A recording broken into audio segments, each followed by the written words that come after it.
Təkamül sözünü görəndə yaxud eşidəndə ağlınıza ilk bu təsvir gəlir. Elə deyil? Bir çoxumuz ya məlumatsızlıqdan, ya da manipulyasiyaların təsirindən nəhəng bir nəzəriyyəni sadəcə meymun insan kontekstində mənalandırırıq. Bu bilirsiniz nəyə bənzəyir? Məsələn, riyaziyyatı yaxud fizikanı bəsit formul və hesablamalarla məhdudlaşdırmağa. Təsəvvür edin, riyaziyyat deyiləndə ağlımıza sadəcə 2 vur 2 bərabərdir 4-ün gəlməsi nə qədər absurd yaxud məhduddursa, təkamül deyiləndə insan meymun ardıcıllığının gəlməsi o qədər məhduddur. Üstəlik, insan əcdadlarının meymunlarla ortaq əcdaddan gəldiyini bildiyimiz halda, yəni insan meymundan əmələ gəlib yanaşması belə xətalıdır. Əslində insanlar və meymunlar ortaq əcdaddan törəyib desək, daha doğru olar.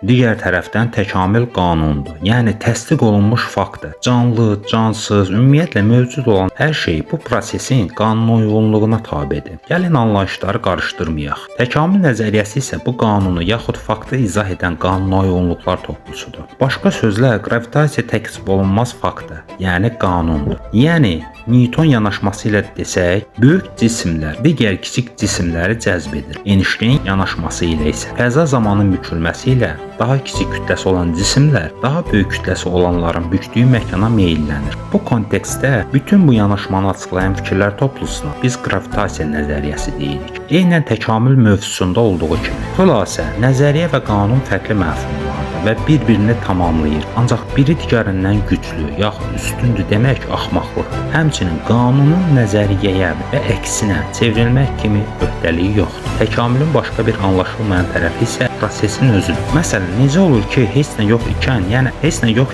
ən azından canlı bir şey mövcud deyilkən, bu qədər mürəkkəb quruluşlar formalaşdı. Məsələ burasındadır ki, heç də bütün proses bir göz qırpımında baş vermədi. Uzun illər və təkamül prosesinin qanunauyğunluqları ilk bəsit orqanik strukturların formalaşması ilə nəticələndi. Burada da birinci yanaşmada olduğu kimi natamamlığa yol verilir. Belə ki, güya təkamül prosesi sadəcə kör təsadüflərdən ibarətdir. Yəni hansısa spontan hadisə, məsələn, ildırım düşməsi, vulkan püskürməsi yaxud sel basması nəticəsində birdən-birə canlı həyat formalaşdı. Ancaq bilirik ki, məsələ bu qədər bəsit deyil və təkamülün tək katalizatoru kör təsadüflər deyil. Nədənsə bunu iddia edənlər təsadüf prosesini xəffifə alır və digər tətikləyici amilləri göz ardı edirlər. Məsələn, siz onların heç elmin, xüsusən tibb elminin dəqiq fakt kimi qəbul etdiyi mutasiya prosesini dilə gətirdiyini görmüş yaxud eşitmisiniz, bəs başqa bir proses olan və istər bu nəzəriyyəni təsdiq edən, istərsə inkar edənlər tərəfindən imtina olunmaz fakt kimi qəbul edilən adaptasiyanı, bəli, təkamül prosesi tək təsadüflərdən ibarət deyil, həm də başqa tətikləyici və hərəkət verici faktorlardan ibarətdir.